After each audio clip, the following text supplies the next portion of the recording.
Welcome Alexa users, this is BB Nate and you're listening to Tatooine Sons HoloNet. Here's the latest Star Wars news from my dad, the Bowtie Jedi Guy. This is your Star Wars news for Thursday, March 15th, 2018. I'm David, the Bowtie Jedi Guy Jesse. George Lucas's new museum broke ground in Los Angeles yesterday. If you're driving past the campus of the University of Southern California anytime in the next 4 years, and you think you see a giant spaceship being constructed, don't worry. It's just George Lucas making history again. He joined the mayor of Los Angeles and other officials for a groundbreaking ceremony for the Lucas Museum of Narrative Art. A description of the museum from its website says, "This is the first museum of its kind, with an unprecedented collection that features fine art and popular art from illustration to comics, an insider's perspective on the cinematic creative process, and the boundless potential of the digital medium. We are a museum unlike any other."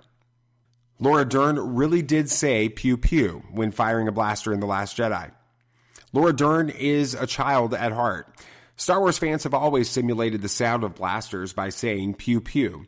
Apparently, Laura Dern couldn't help herself when shooting her blaster at Poe Dameron in The Last Jedi. "It's sad but true," Dern said, "because I thought I was 8 and in my room, because I was in Star Wars."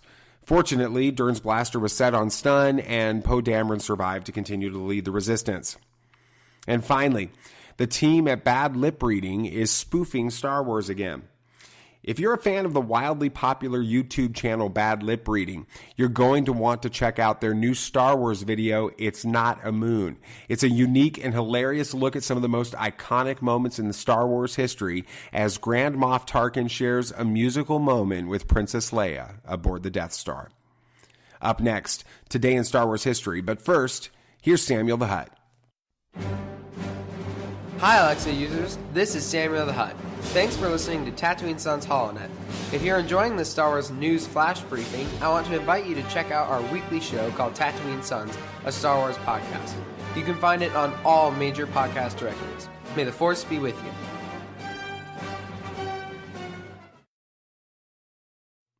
On this date in 2007, the U.S. Postal Service decorated 400 mailboxes across the country in the likeness of R2-D2 to celebrate the 30th anniversary of Star Wars. That's the most important Star Wars news for the day. May the Force be with you. Tatooine Sons HoloNet is brought to you by faithful supporters on Patreon. To learn more about Tatooine Sons, please go to TatooineSons.com. That's Tatooine Sons, SONS.com.